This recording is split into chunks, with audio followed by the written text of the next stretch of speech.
I'm Angelica, and I am an advocate for the sacred female polarity of God.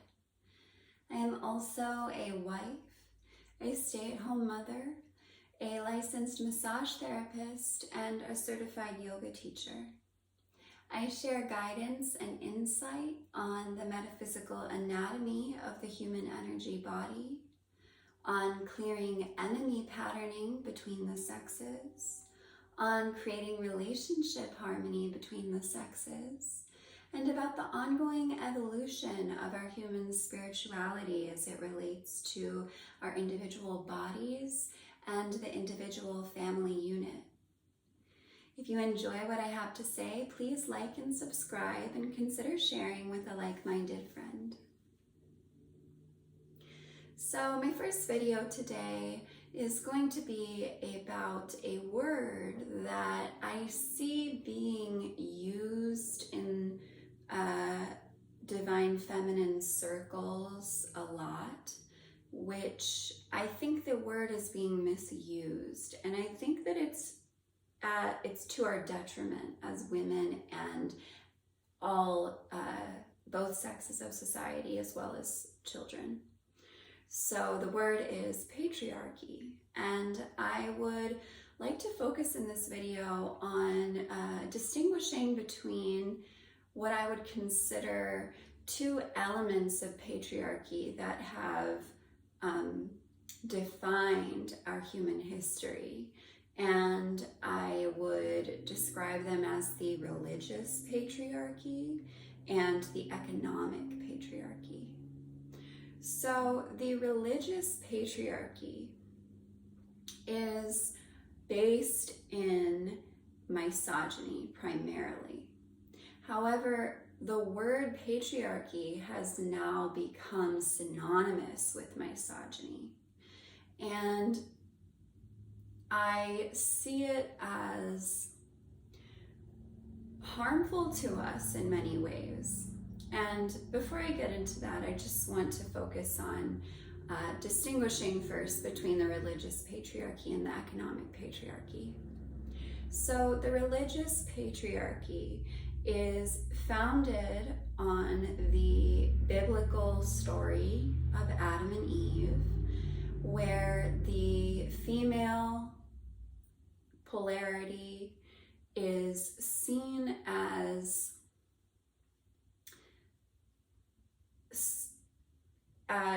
something that is problematic to social order and sexual purity.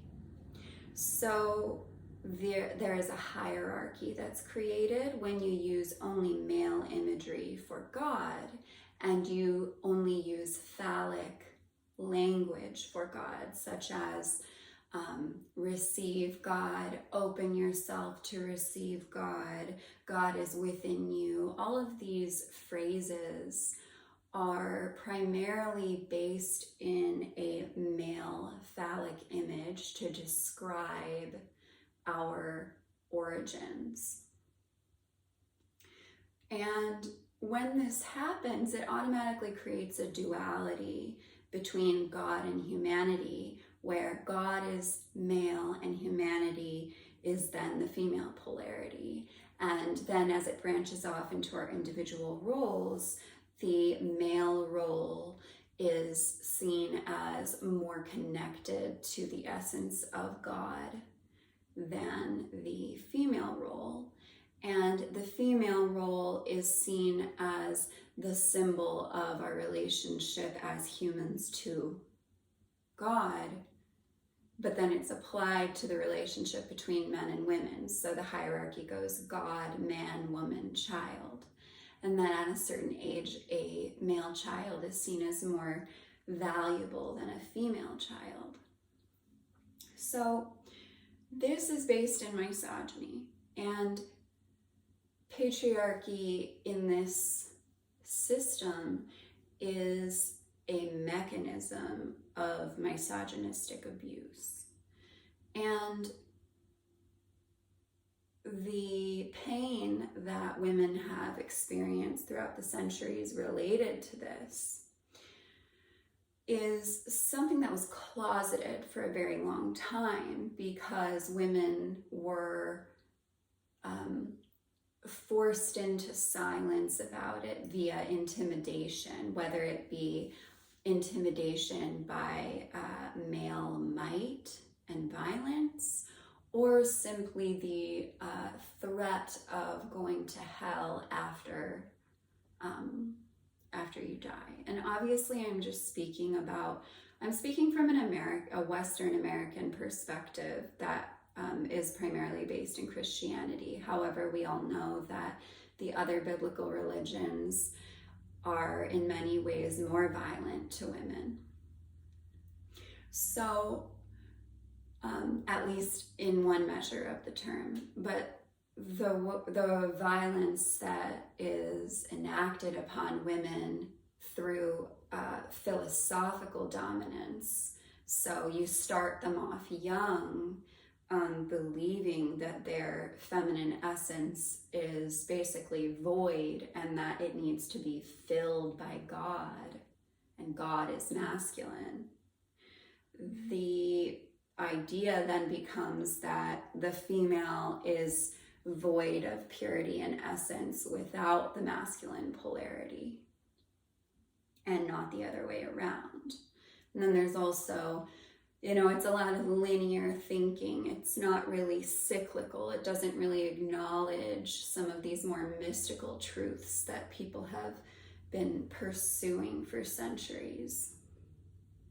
So I want to make a distinction here about this that has to do with something that Eckhart Tolle coined a phrase in one of his books called the pain body. And the pain body lives within men and women, and children. It's an entity. Carl Jung also talks about the collective consciousness and what resides there as a living, tangible entity that we don't often acknowledge as it being that it's tangible, but nevertheless, it's still an active agent of our daily lives.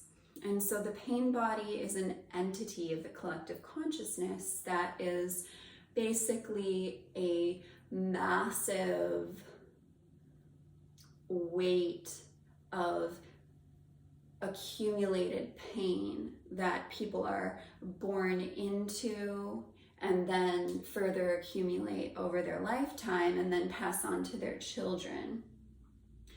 And Eckhart Tolle goes one step further to talk specifically about the female pain body. And in my opinion, there is a very distinct male pain body that is based on a set of psychic issues that are exclusive to challenges that men experience in their life. And then there's a separate female pain body that is, the parallel. But the reason that the female pain body is especially notable in this situation is that the female pain body was in many ways created by the subjugation that they experienced at the hands and might of men. What I would consider a misuse of patriarchy. But in our society right now, we're seeing a lot of societal collapse because patriarchy has become a dirty word that means misogyny. So I'd like to talk about, I'd like to just finish with the female pain body to acknowledge and alert people that the female pain body, even if men have not been aware of it, they are still carrying it because of the way that the process of pregnancy and birth, it's a process of unity primarily, and then individuation. So if you start within your mother's womb, she's carrying and hooked into this pain body, even if she has a perfectly happy mask in society and she appears to be the most, high achieving, beautiful, peaceful woman. if she is unconscious of the pain body that is residing within her, that is then transferred to her children in the womb. And, I don't think that we should need physiological evidence to understand and acknowledge what's right and wrong. But if you're looking for that, we are coming into so much evidence about the long-term consequences of nervous system dysregulation that primarily comes when we are avoiding our real needs on a spiritual, emotional, and mental level, and then also physical. So the female pain body is a problem for men and children, not just women, which, shouldn't be what we need to justify looking into it. But that is actually where we're at in society in some ways. So now I'd like to go into what I consider the economic patriarchy, which is simply a phrase that I will use to describe what I believe patriarchy is in its benevolent sense, which is a set of responsibilities that are exclusive to men and exclude women and children from the economy. And this is marked by the resource management that is exclusive as a responsibility to men. And it is designed to primarily supplement the nature of motherhood and womanhood. And I want to be really clear that I am not equating womanhood with motherhood, but womanhood is equated with the potential to become a mother. And this creates a different brain chemistry makeup than the male brain. And in my view of the world, we're living in a layered, parallel, holographic reality. So the physiological, biological makeup is a mirror of our spiritual essence. And you can see this very clearly with the male and female brains. So the male brain has local processing power that is far superior to the female brain. And the female brain has a superior ability to use both hemispheres at once, okay? So what I would propose is that I'm going to talk about feminism in a little bit, but what I would propose is that we work towards a society where women know their place, and that place is also revered in status as much as the male status. So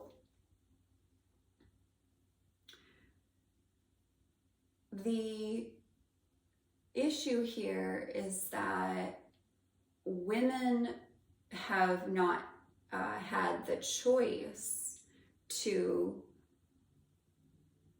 in the past to, say no to motherhood unless they wanted to go into the convent. And I believe that most women would be most fulfilled making motherhood their primary vocation in life. But we are all multidimensional, and it's a godless way to view things, that you don't have any value unless you are a mother as a woman. However, we've gone in the opposite direction, where we have decided that a woman's fertility is not something that defines her entire being. And when I talk about fertility, I'm talking about the raw, feminine, erotic innocence that resides within the sacred heart of the goddess. So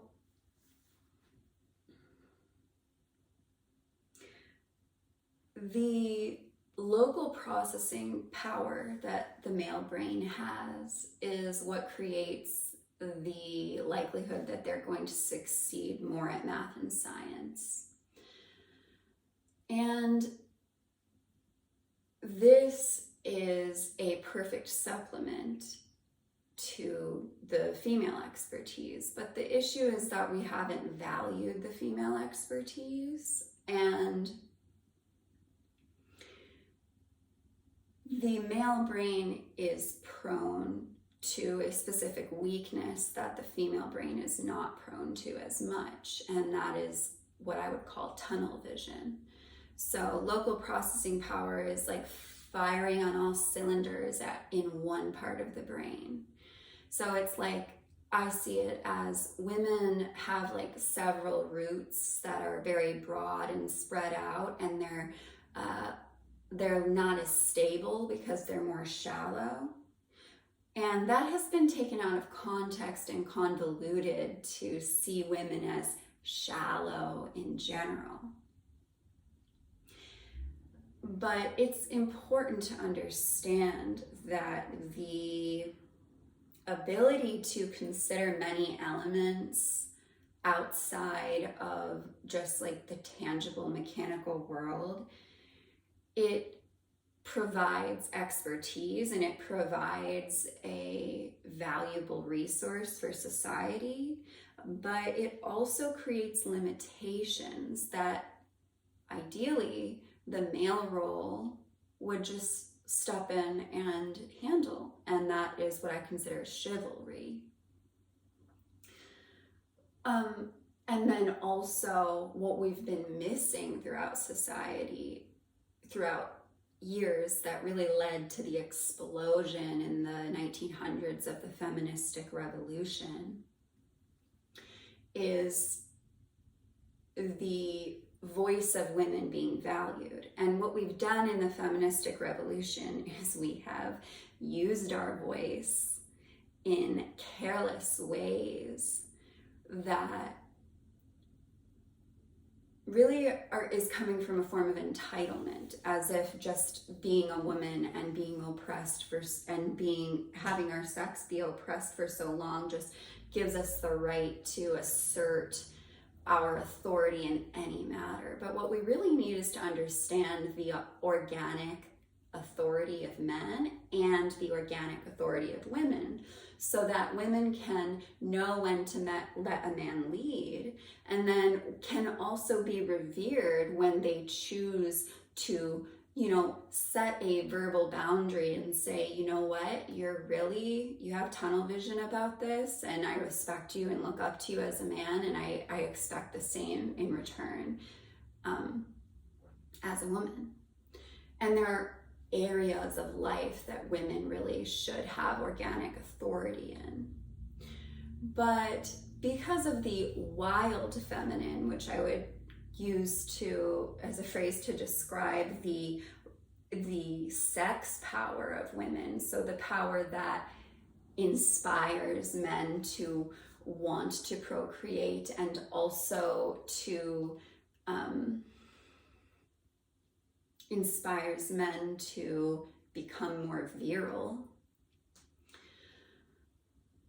This power it has in the past really, it has depended mostly on the quality of the man's self-control, how he would respond to something like that. And so we created a social order that was based on subjugating the feminine and denying the erotic power of women, denying them that power. And this is a problem because birth is primarily a raw carnal event. And if you're going to define women and value women on how many children they can bring into the world, you really need to create an environment where optimal childbirth and child rearing is possible. And we are mammals, and we require at least 2 years of attachment with our young, where we are giving them on-demand breast milk, which requires our breasts to be exposed quite a lot if you would like your children to have optimal brain development. And this has been problematic in many cultures because of the lack of self-control that many men have had. And so we created a culture in the West that's primarily centered around Christianity. And I would say that in the 1900s, there were 3 mutations that occurred relative to this issue. When I use the word mutation, I'm talking about an evolutionary shift that forever changes the trajectory of humanity. And I'm not talking about a defect like it's sometimes used. And I was just waving to our really kind neighbor who spends all of his day canning fruits and vegetables. So, okay. So, the 3 mutations that occurred in the 1900s are first of all, the female pain body started to get a voice and it started to become unleashed.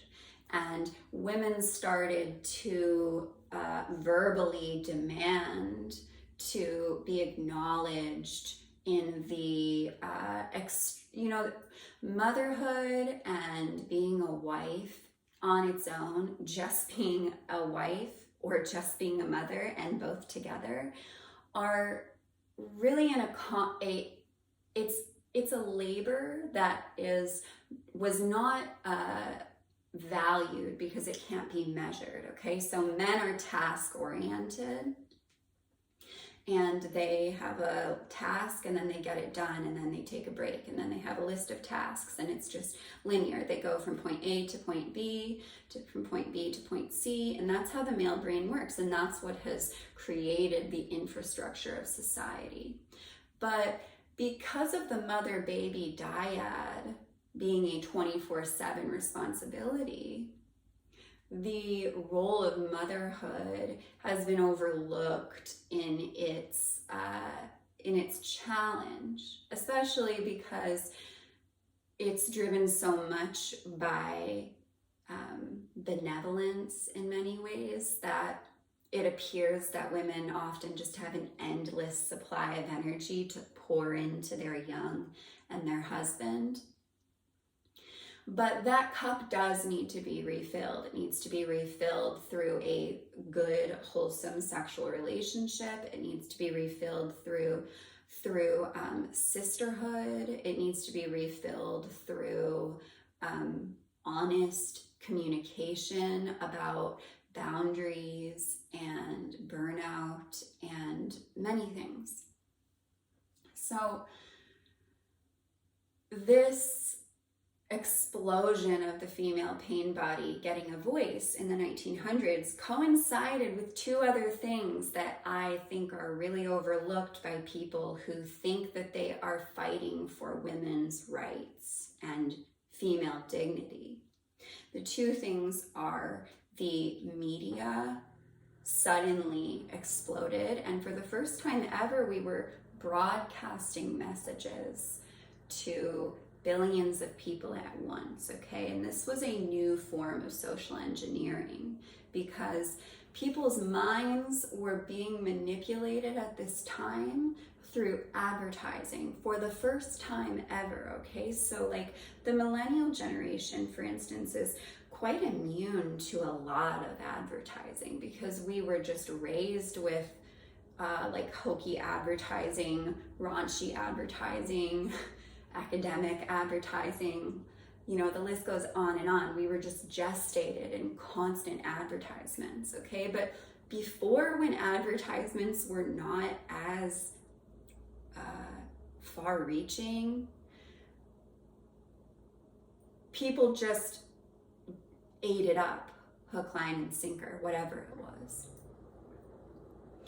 And in this case, the trickster masculine got in there and was like, oh, women, you have all this emotional pain that you are going to be taking responsibility for now and putting a voice to, so let's give you a solution. And I often say, in kind of a snarky way, although I often tell women not to say snarky things about men in general, but sometimes I like to say that men sometimes create band-aid solutions that are just symptom suppression because they are, afraid, not courageous enough to go into the more intangible, emotional, psychospiritual roots of a problem.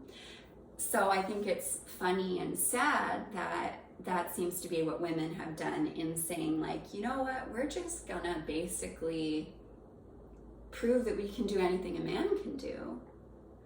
And this was not based in reality, and it is a trauma response. It's a serious defense mechanism, okay? And of course, if you really consider, and for men who can't really empathize fully with the feminist movement, I think any man who has a good relationship with his mother, who has seen his mother be unfairly treated by maybe a man, maybe he was raised by a single mother and he watched his mother be mistreated, or maybe his father mistreated his mother. Any man that has a good relationship with his mother can empathize with the female pain body because of that oxytocin connection that he has with her. So at the same time that the female pain body got a voice and the media creepy crawled in there and was like, hey, let's direct it into you taking out a bunch of loans to go to school and put off, don't even think about marriage, and let's just pretend that women like loveless promiscuity. And this also coincided at the same time with hospital birth becoming normalized, okay? And hospital birth made the birth experience, which had already been it's a humbling and difficult experience enough on its own, but it had already been compounded upon with the biblical story of Adam and Eve, saying that the reason a woman experiences pain in childbirth is because of her, being punished for being a descendant of Eve. And then further compounding that with the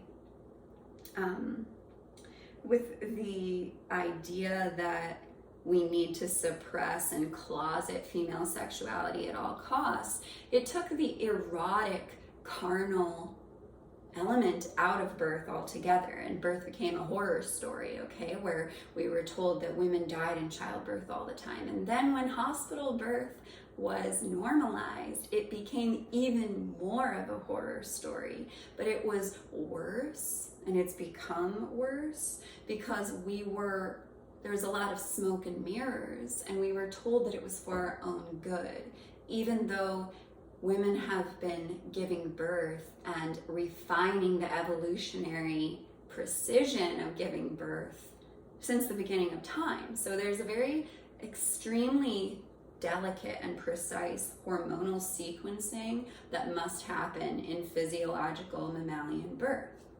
And the medical system decided that it knew better and traumatized countless women and babies, basically irreversibly in many ways, only because nobody could acknowledge that they were traumatized, because they were like, oh, that's just what birth is, and it was for our own good, and we would have died if we weren't there in the first place, okay? So 3 of these things relative to the female pain body were mutations in the 1900s that exploded into absolute chaos. And this chaos has now traveled with us into the current time, where we have a societal collapse because the things that used to be responsibilities that were passed down only between men have now been demonized and labeled misogyny. And as a result, the family unit collapsed completely. And I am not in any way attempting to glorify or idolize the way that the family unit was before, but we had a Band-Aid solution, and now we're seeing the rot of society because women are not designed to do the same things that men are doing. Okay, with the rise in autoimmune conditions in society, that should be proof enough, especially because they're mostly coming towards women. Well, I would say just barely mostly, because pretty much all men and women have autoimmune conditions now, but it affects women specifically because we have put so much pressure on women to achieve from the earliest ages at the velocity and in the same areas of life as men who are born with a natural affinity to achieve at certain things that women are not. So I'd like to just finish this by saying that, like, when we talk about social order, because that's what I'm talking about right now, that we don't have any social order because we've lost our traditional gender roles completely. And there was there's a really valid reason why that happened. And we need to rebuild on something that's more organic. And I want to talk about natural order and organic morality versus social order and obedience-based morality, okay? So if we are fully in our conscience, we most likely would gravitate towards a monogamy-based system with traditional gender roles, and also the reverence for the raw erotic aspect of womanhood that brings children into this world. But for a long time, men specifically have been satisfied with social order that's not based in organic morality, but only based in obedience and intimidation.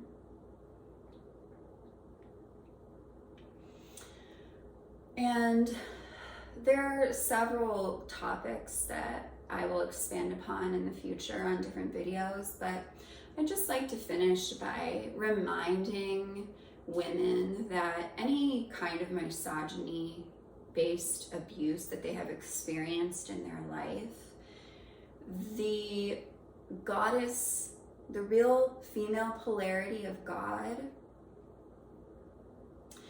is the Sacred Heart, and it is something that you have access to regardless of whether men are acknowledging it, okay?